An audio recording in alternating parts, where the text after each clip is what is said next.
Buenos días, amigos y amigas que nos escuchan allá en su casita, en su hogar, donde quiera que tú estés, en el trabajo, en el vehículo, en este canal de YouTube, eh, Educando la Comunidad, en su sección La Salud con usted. Hoy, un canal que tiene el fin de llevar conocimiento, formación de la conducta humana, eh, algo de salud. Y hoy precisamente estamos con el doctor Johnny Díaz, quien es cirujano general, que nos va a traer un tema de salud. Buenos días, doctor Johnny, ¿cómo está usted? Buen día, estamos bien, gracias a Dios.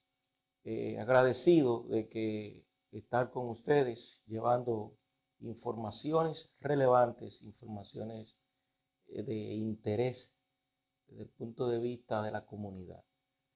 Para nosotros siempre va a ser de grato placer llevar temas que reúnan, como por ejemplo, ya entrando directamente en materia respecto a lo que son los conceptos de cirugía y algunos preliminares y tabúes que tienen las personas sobre la cirugía.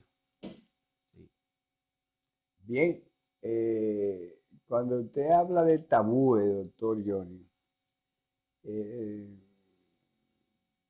uno interpreta que son conceptos errados, conceptos que no son tan precisos desde el punto de vista científico. ¿Cuáles serían esos tipos de tabúes y qué significa la palabra tabú en este caso de la medicina, la salud y sobre todo la cirugía? Fíjate, la cirugía desde su inicio, desde que su evolución, nace como todo el área de la ciencia, producto de las necesidades que tiene el individuo. La cirugía no escapa a eso y nace según los documentos recopilados por allá por el antiguo Egipcio, donde comienza la civilización del mundo. Entonces hay datos de trepanación, o sea, de que algunos cráneos tienen agujeros. Eso se le llama trepanación, precisamente para realizar procedimientos quirúrgicos. ¿Y a quiénes se les realizaban esos procedimientos quirúrgicos?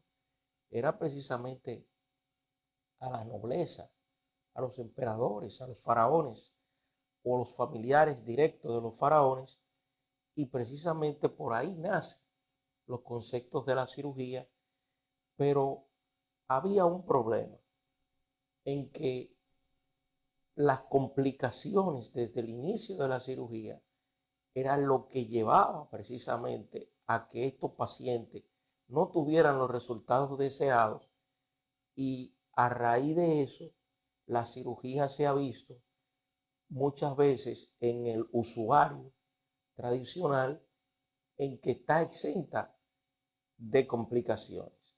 Entonces es importante recalcar que toda cirugía tiene un margen de complicación, de que una cirugía de lo que es las complicaciones inmediatas, que es el sangrado, y luego de esto puede venir lo que es las infecciones, así como los resultados no deseados de una cicatriz. Todo el mundo que se hace una cicatriz, que se hace una cirugía, entiende que debe quedar como que es un vestido que está haciendo, y entonces eso es un tabú que tenemos. No hay realmente ninguna de las cirugías que no tenga un resultado con una cicatriz. A pesar de todos los adelantos que existen hoy en día y de la evolución que ha tenido la cirugía, desde que se está hablando de la cirugía abierta, la que conocemos tradicionalmente, la convencional, y que se ha ido pasando a través de lo que es la cirugía mínima, o sea, de tratar de hacer cirugía con una mínima de incisión. Y cuando nos referimos precisamente a lo que es los tabúes, es que cuando una persona va a un médico, a un cirujano, lo más recomendable es que tanto paciente como el cirujano se pongan de acuerdo en cuanto a lo que es la incisión quirúrgica.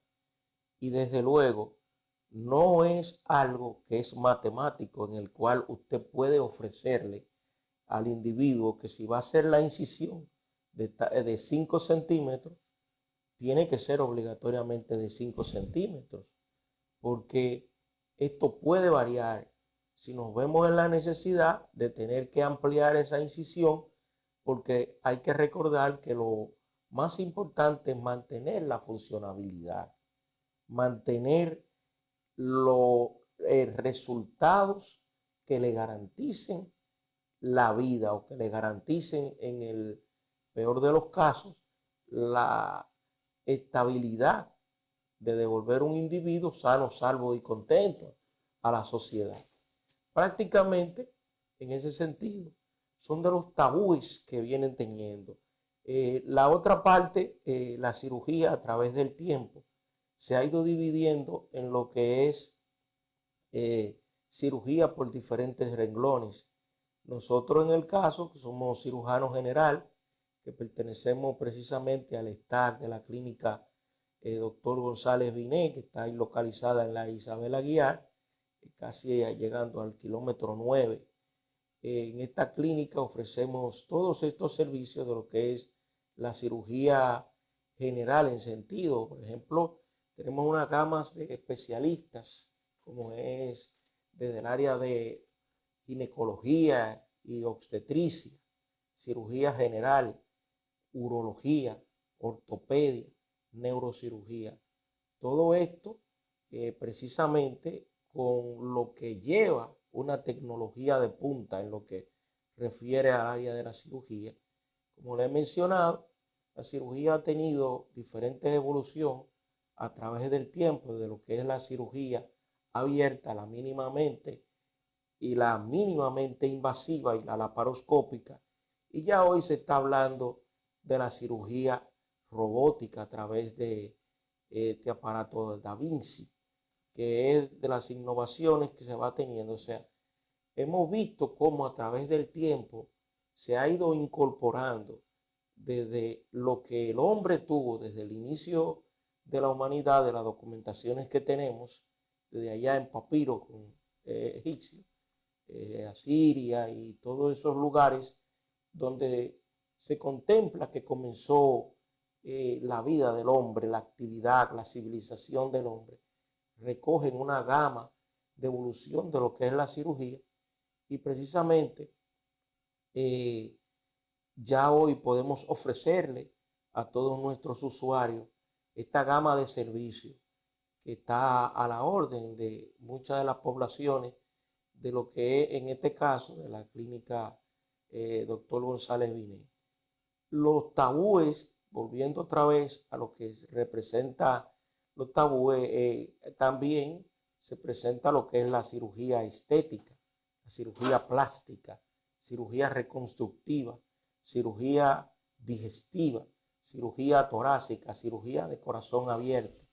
Entonces, es una gama o una diversidad que tiene el público para poder decidir y resolver problemas que se le presenta a la población en sentido general.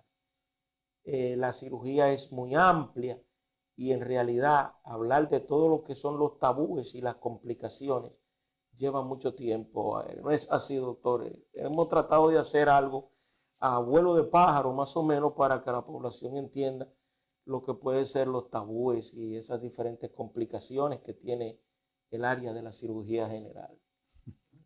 Bien, el doctor Johnny Díaz pertenece al staff de la clínica González Binet, extensión kilómetro 9, en la Isabel Aguiar.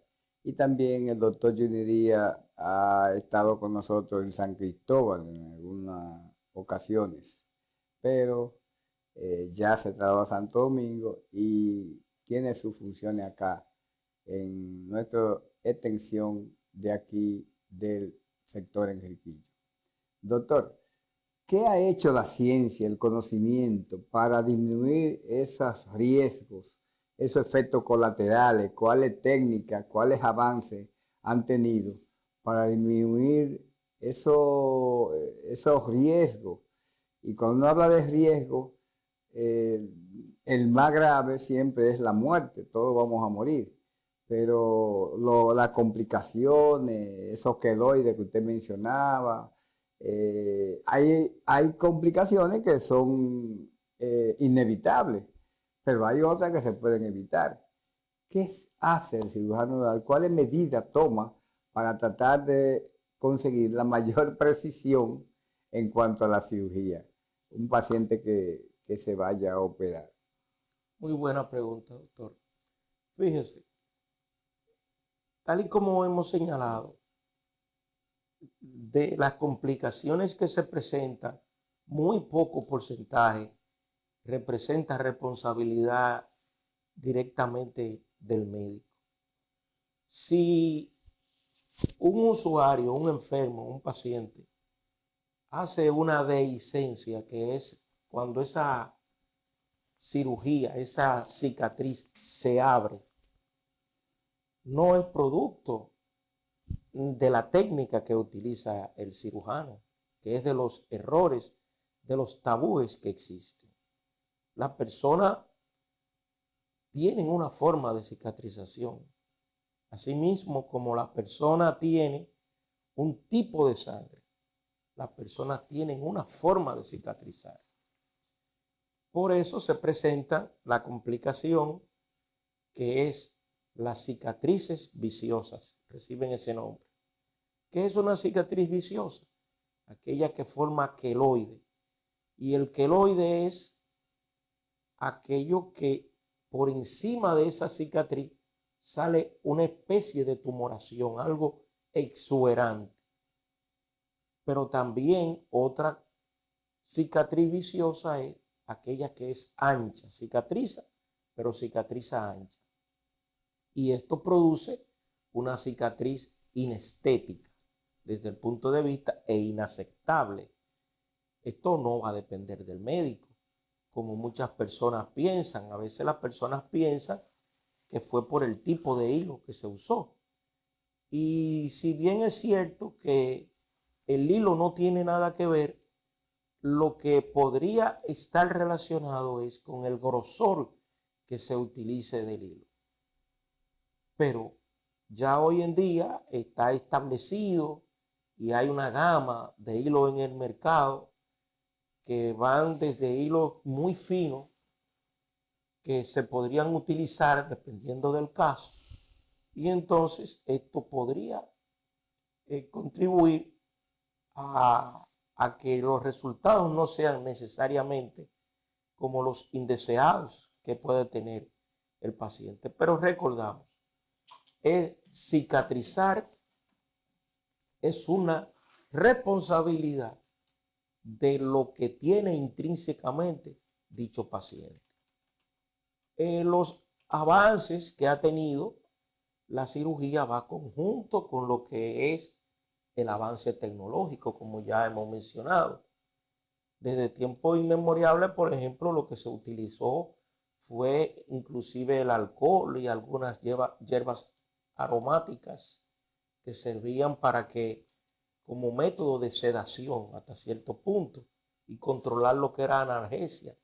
Eso dificultaba que cirugías de nuestros maestros, de lo que precisamente describieron las diferentes técnicas quirúrgicas que hoy existen, todavía a esta fecha, nosotros estamos realizando muchas de esas técnicas que realizaron aquellos maestros, como Teodoro Bilroth, por ejemplo, como Whipple, con su pancreatectomía, todavía se utiliza la técnica de Whipple. Todavía en las hernias se utilizan McVeigh, se utiliza Bassini, por mencionar algunos de los cirujanos que fueron los que contribuyeron en favor de dicha técnica. Y hoy en día, en cuanto a lo que respecta a las técnicas de hernia, que ya no son tan frecuentes como estaban anteriormente, precisamente por los mismos avances y por el alcance que tienen muchos de los pacientes. Ya tú no ves esas hernias gigantes que se presentaban a nivel del escroto. Ya tú lo que... ¿Por qué? Porque los pacientes tienen una mayor cobertura en cuanto a lo que es la seguridad social y pueden hoy en día tener mayor facilidad para ir al médico. Ya la persona sabe, está concientizado que debe por lo menos, estando sano, sintiéndose sano, ir por lo menos aunque sea 2 veces al año al médico. Y todo esto ha ido en favor de que los pacientes tengan una mejoría en lo que respecta a la cirugía. Y si me hace la pregunta, realmente hoy hay menos complicaciones desde el punto de vista quirúrgico que la que habían antes. Primero, ¿por qué me baso en eso?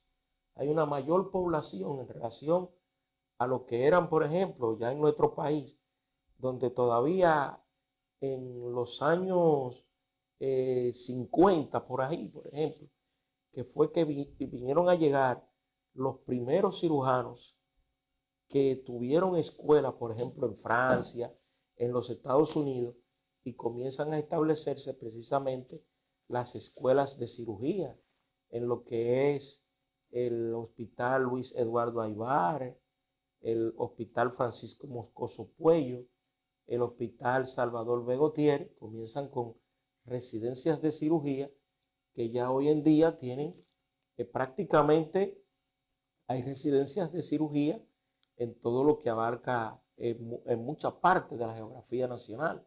Tiene Santiago, tiene San Francisco de Macorís, en diferentes escuelas, o sea que en relación a lo que es la preparación académica y eso, porque antes no había escuela, eran cirujanos empíricos, cirujanos que iban aprendiendo de mano en mano de acuerdo a las necesidades que hubiese de la población, era lo que teníamos a nuestro alcance. Ya hoy en día hay esas diferentes escuelas y esto ha contribuido grandemente también.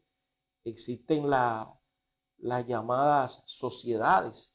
Todas esas sociedades, el Colegio Dominicano de Cirujanos, por ejemplo, la Sociedad Dominicana de Cirugía Plástica y Reconstructiva, y cada una de esas, como sociedad de coloproctología, sociedad de neurocirugía, va abarcando y va reuniendo a todos estos médicos de manera tal que le va asegurando a cada usuario que esa persona está habilitada desde el punto de vista científico y con todos los conocimientos desde el punto de vista legal. Todo eso, que es de la parte también que nosotros exigimos a nuestros usuarios para que vayan con un margen de seguridad mayor en lo que respecta a la cirugía en sentido general. Y es prácticamente lo que le va dando una mayor seguridad, porque cuando las personas están facultadas, están entrenadas y cada uno de los avances que se van presentando, ya hoy en día que estamos hablando de esto mismo, por ejemplo, antes no había programas educativos que llevaran todo este tipo de información. Esto, por ejemplo, a través de este canal de YouTube, ahora mismo lo va a estar viendo el mundo entero y ya ha llegado un conocimiento fresco, reciente, y que la persona va cogiendo y va enterándose de algo para que mañana, precisamente todo esto que estamos hablando, pueda contribuir grandemente a que los resultados sean diferentes.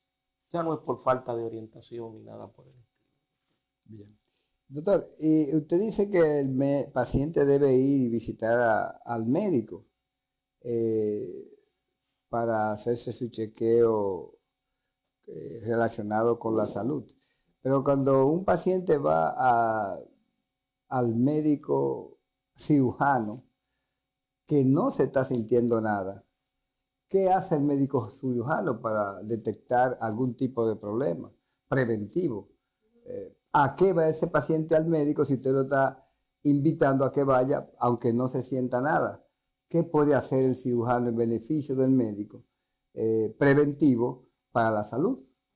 Bueno, yo digo que el paciente es el mejor evaluador de lo que es su salud.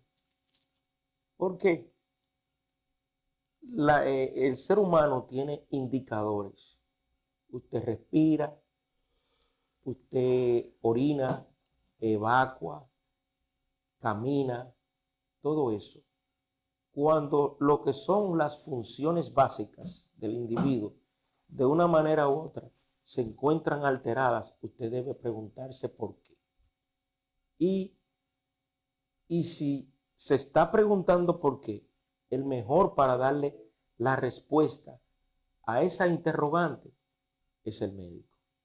En el caso del cirujano, el cirujano puede ayudar grandemente porque nosotros no queremos ver pacientes ya desde el punto de vista curativo. La mejor medicina que puede existir es la medicina preventiva. Cuando usted invierte en una medicina preventiva, usted está invirtiendo a tiempo y lo que está haciendo es ahorrándose dinero. Está viéndolo desde el punto de vista económico y con una garantía de la vida, una calidad de vida más aceptable. ¿Qué pasa con esto? En el caso del cirujano, nosotros podemos contribuir grandemente en una consulta en base a lo que es la prevención, o mejor dicho, la detección, porque nosotros no prevenimos no prevenimos el cáncer, sino que detectamos a tiempo el cáncer. Por ejemplo, un examen, si usted es un individuo que ya pasa de los 40 años, no hay que decirle que debe ir a chequearse con un urólogo para ver cómo está la próstata. Si usted es una mujer también que pasa de los 40 años, no hay que decirle que tiene que hacerse un examen de la mama, que tiene que ir donde un mastólogo, un cirujano, un ginecólogo, una persona concerniente, capacitada en la detección temprana de lo que es el cáncer de mama. También el hábito de la evacuación. Si sus heces se comienzan a sentir acintadas, o sea, ha disminuido de grosor, si sufre de estreñimiento y todo ese tipo de sintomatología que puede aparecer, que muchas veces nosotros pasamos desapercibidos, o tiene estrías de sangre cuando evacua o cuando orina, tienes que ir al médico porque algo está pasando por ahí y el cirujano puede detectarle tempranamente un cáncer del colon. ¿Y qué sucede? Porque muchas veces la persona dice, bueno, pero si yo sé tal enfermedad que no me está causando ningún problema y la sé antes del tiempo, eso me va a matar más rápido. Eso no dejan de tener razón, en cierta forma, pero le voy a decir que no. ¿Por qué? Porque ya no estamos en el siglo XXI, donde muchos de los cánceres que se han detectado, el problema del cáncer es la detección temprana. Muchos de los cánceres que se detectan, como es el cáncer de colon, si se detecta a tiempo, es muy agradecido de cirugía y sobrepasa la supervivencia de vida que nosotros buscamos, que regularmente es 5 años. Si después de 5 años de usted haberle realizado un procedimiento quirúrgico de un cáncer de colon detectado a tiempo, se considera prácticamente, vamos a decir, en un 95% curado. Siempre dejamos un 5% porque hay algo que escapa a nosotros. Lo mismo pasa con el tiroides. Un examen de tiroides, la persona, cuando el tiroides viene a detectarse es porque muchas veces las personas le ven un abultamiento a nivel del cuello, pero ya ha hecho quizás el daño a nivel interno. Y muchas veces la manifestación de eso está en una sudoración excesiva del individuo, o un temblor, o un nerviosismo, o un calor exuberante, y no lo relaciona, o que come demasiado, y no lo relaciona con que es un problema del tiroides que tiene. Y la mama, la mujer diariamente debe hacerse lo que se llama el autoexamen de la mama. Si encuentra algún abultamiento, y además palparse los pezones. Si ve que sale alguna secreción, leche o algo ceroso o algo hemático, algo como con sangre de ese pezón, debe ir al médico, porque la primera parte del cáncer de mama que se detecta a nivel del cáncer del conducto de la glándula mamaria. Y así podemos mencionar muchísimos ejemplos del por qué siempre va a haber una razón. Y vuelvo y le digo, cuando usted estando sano, sintiéndose bien, usted va y se chequea cada 6 meses o anual al médico, sintiéndose bien, usted está invirtiendo en favor de su calidad de vida. Hágase de cuenta que fue un día de playa. Usted va y gasta 5 o 10 mil pesos en una playa.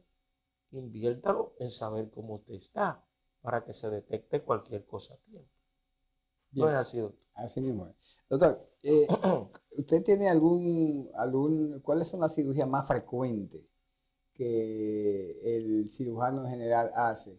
Y si tiene algún ejemplo de recordatorio de algún caso que a usted le haya pasado con una acción positiva en beneficio de algún paciente.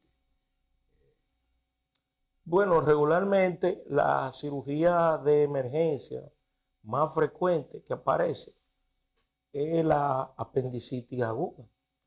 Oralmente, en casos van agrupadas regularmente en ese renglón. La apendicitis, que muchas personas han oído esto, y es uno de los que quizás en el país me mortifica todavía, porque no justifico de por qué un paciente en pleno siglo XXI esté llegando en una etapa complicada de la apendicitis. La apendicitis debería realmente resolverse en la fase aguda, en la fase inflamatoria, el proceso inflamatorio, no en el proceso ya de perforación, de peritonitis, porque precisamente el pronóstico va a depender de eso. No es lo mismo usted operar a un paciente de apendicitis en etapa comenzando, en apenas 4 horas de inicio, que un paciente que tenga 2 o 3 días o semanas, como nos estamos encontrando con mucha frecuencia, por decirle, un paciente que apenas usted lo opere, lo intervenga quirúrgicamente, en las primeras 4 horas de inicio de dicho cuadro, el pronóstico va a ser que al día siguiente ese paciente puede ir a su casa. En el caso de cuando ya los pacientes pasan de más de 4 horas, 12 horas, 24 horas, así mismo va a ser su estadía, porque ya usted no está operando una apendicitis, sino está operando una complicación de la apendicitis que se convierte en peritonitis. La peritonitis es una infección generalizada que pasa a todo el cuerpo. Y esa infección, entiéndase, esa materia fecal libre pasa a la sangre. Entonces, de ahí esos pacientes pueden durar una semana y a veces hasta meses internos. Y en el peor de los casos, causarle lo que menos la gente desea, que es la muerte. Bien, y usted decía, ¿qué es lo que ocurre cuando se perfora el apéndice en el sentido clínico, práctico? ¿El apéndice se encuentra localizada dónde, cómo, y cómo es la perforación del apéndice? Habríamos un poquito de eso para orientación de la persona que nos están escuchando. Bueno, realmente el apéndice es un órgano pequeño, un remanente de lo que es una parte del intestino del ciego, el colon, que se encuentra localizada en la parte baja del vientre, en el lado derecho específicamente. Ya los médicos lo conocemos como fosa ilíaca derecha, pero para el público, en el bajo vientre del lado derecho. Ahí se encuentra el apéndice. Y esa pregunta que hace el doctor es muy importante. ¿Por qué? Porque precisamente el dolor de la apendicitis no comienza en el bajo vientre y en el lado derecho. Comienza como un dolor de estómago, doctor. Digo, al público en Sí, sentido general. gracias. En el estómago, arriba, en lo que la gente llama la boca del estómago es que comienza. Y luego entonces ese dolor baja al ombligo. Y del ombligo finalmente es que baja a la fosa ilíaca derecha, o sea, el bajo vientre en el lado derecho. Pero ya para eso han pasado más de 4 horas prácticamente. Por eso, a pesar de que la apendicitis es la emergencia más frecuente que tenemos los cirujanos, no deja de ser uno de los problemas que presenta todos los cirujanos de una manera u otra. En algún momento hemos tenido alguna dificultad, doctor, para diagnosticar la apendicitis. ¿Y por qué esto? Porque es que una apendicitis se puede confundir hasta con una neumonía. Una neumonía, vuelvo y le digo, puede confundirse con una apendicitis. Hay que hacer diagnóstico diferencial. Una infección de vías urinarias puede confundirse con una apendicitis. Una piedra en los riñones puede confundirse con una apendicitis. Y así le voy mencionando todo lo que uno tiene que ir descartando para llegar a un diagnóstico definitivo. Y desde luego, la experiencia del galeno, en este caso, juega un papel trascendental. En cirugía nosotros siempre tenemos una máxima que dice: todo dolor abdominal que permanezca por más de 4 horas consecutivas y que no mejora con una buena hidratación es quirúrgico hasta que se demuestre lo contrario. Bien, doctor, ¿y de qué elemento, como la medicina, como usted termina de decir, no es exacta, sino que a veces 2 por 2 no son 4, no es matemática la situación, de cuáles estudios, de cuáles situaciones ustedes se complementan para hacer el diagnóstico de un proceso apendicular que usted está mencionando? O sea, ¿qué otro argumento, qué otros recursos usted tiene, aparte de la clínica, usted mencionaba, aparte del examen, para hacer el diagnóstico de apendicitis? ¿Qué análisis, qué estudio, qué usted hace? Mire, ahí voy a aprovechar. Usted me tira una pregunta que realmente son muy interesantes, porque usted está representando a lo que el pueblo preguntaría, y mucha gente inclusive que está dirigiendo lo que es el sector salud, parece que no está encaminado ni orientado en ese sentido.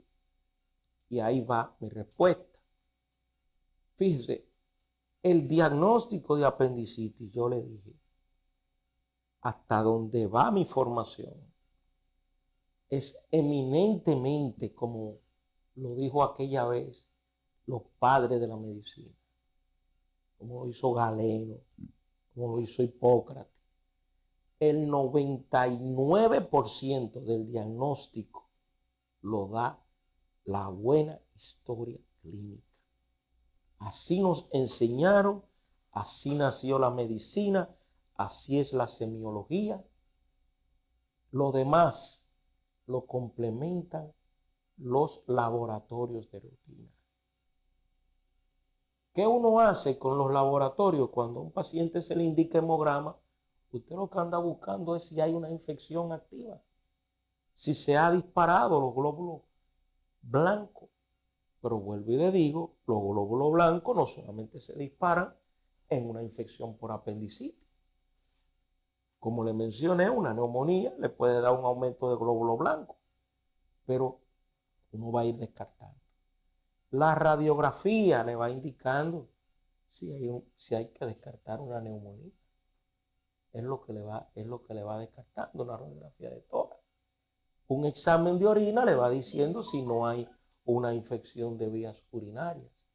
Pero vuelvo y le digo, es el concurso y la correlación de la clínica con las analíticas o los exámenes de laboratorio lo que hace que usted diagnostique. Y le dije, un dolor, fosa ilíaca derecha, que permanezca por más de 4 horas y que no mejora con una buena hidratación, es quirúrgico hasta que se demuestre lo contrario. Qué bien. Amigos y amigas, estamos escuchando al doctor Johnny Díaz en esta sección La Salud con usted. Si un paciente se le hace una sonografía o una tomografía y sale negativa la tomografía y la sonografía, pero el paciente tiene los síntomas, un dolor en la impresión epigastrio de 14 años, y de epigastrio se va a fosa ilíaca derecha, se hace una presión en fosa ilíaca derecha, y el dolor aparece más fuerte en izquierda y aparece más fuerte en fosa ilíaca derecha. Sin embargo, los blancos están altos, pero el estudio de la tomografía y la sonografía dice que no es apendicitis. La clínica dice que sí, pero hay una contraposición porque te decía que la medicina no es exacta. ¿Qué determinación hace ante ese conflicto? Porque nada es exacto. A veces usted tiene un hermano y no piensa igual que usted. ¿Qué usted hace en esa situación? Y no es que se la ponga difícil, es que se presentan esos casos, doctor. Es que lo que yo aprendí es que la imagen, el estudio imagenológico no es el que te da diagnóstico, es la clínica. La sonografía me puede decir que no hay apendicitis, porque la sonografía es un medio auxiliar, no un medio para diagnosticar exactamente, que es el error donde hemos caído y donde yo quiero llevar precisamente a muchas aseguradoras que, por ejemplo, para una hernia tiene que llevar obligatoriamente el hallazgo sonográfico. El hallazgo es clínico. Para una apendicitis el hallazgo es clínico. No tiene que ser necesariamente sonográfico ni tomográfico. Cuando ya vienen a presentarse los hallazgos sonográficos de importancia y los hallazgos tanto sonográfico de importancia como tomográfico de importancia, es en etapas que realmente no es la mejor etapa de realizar dicho procedimiento quirúrgico. Es como yo lo interpreto, como yo lo entiendo. La apendicitis en la etapa en la que uno debe aprovecharla para que sea más adecuado para como manejo, mejor pronóstico, no es la que mejor se ve desde el punto de vista sonográfico. Es lo que yo interpreto. Yo regularmente, como tal y como le digo, y no yo para que no se vea como un yoísmo, sino lo que me va diciendo la experiencia y como realmente cuando yo tuve mi formación que no teníamos tanta sonografía, no teníamos tanta tomografía como hoy en día. Ya hoy en día lo que es tomografía, resonancia, todo eso lo tenemos a la orden del día y con mucha facilidad. y todo eso. Y es donde yo he visto que precisamente muchos de los médicos que nos van sucediendo a nosotros han depositado y han querido abandonar precisamente lo que es la etapa clínica. Una, porque precisamente el sistema está llevando a eso. Yo he tenido algunos percances con casos que yo he dicho, no, pero eso no es eso. Esa sonografía no corresponde con lo que dice. Sin embargo, la sonografía tiene más peso que la sapiencia, el conocimiento que hemos obtenido nosotros. Y no es así. La sapiencia, el conocimiento de lo que es lo elemental de la medicina tiene un peso trascendental. Y por eso la semiología tiene lo que se llama diferentes diagnósticos. Existe el diagnóstico presuntivo, el diagnóstico definitivo, y todo eso son diagnósticos.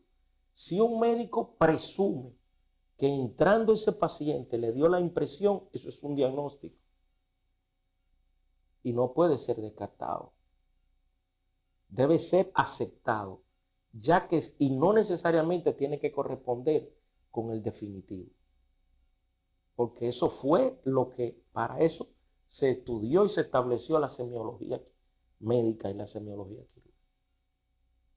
Bien, amables amigos, eso es una situación de conflicto que se da en la realidad práctica y que a veces, porque los libros establecen que la clínica da el 70-80% del diagnóstico y la historia clínica y el examen físico, y eso es lo que el doctor termina de decir. Sin embargo, es una especie de contradicción porque la mayoría de los pacientes son de ARS y para la ARS pagar tiene que cumplir con ese tipo de protocolo, que es una especie de protocolo que tiene que hacer diagnóstico, y a eso es que el doctor se estaba refiriendo. Estamos hoy con el doctor Johnny Díaz, quien es cirujano general, y vamos a permitir, porque el tiempo es un títere, aquí en su canal de YouTube Educando la Comunidad, en su sesión La Salud con Usted, programa que viene de la clínica Dr. González Binet y que esperamos que sea de mucha utilidad para usted. Vamos a permitir que usted se dé una despedida, doctor, para que la comunidad, usted le exprese su sentir en el día de hoy. Un recordatorio, porque yo no me despido, doctor. Bien. Qué bueno. Bueno, no, estamos agradecidos de Dios, del doctor González Binet, y a ustedes gracias por su atención, y siempre estamos a la disposición con nuestros conocimientos, poder brindárselo a cada uno de ustedes. Y está además decirle que estamos ubicados en la clínica Dr. González Binet, en la Isabel Aguiar, a nivel del kilómetro 9. O sea, cualquier interrogante, cualquier inquietud, nos pueden conseguir a través de la clínica Dr. González Binet. Bien, sería hasta una próxima. El doctor Johnny Díaz y el doctor Francisco González Binet han estado con ustedes. Hasta la próxima.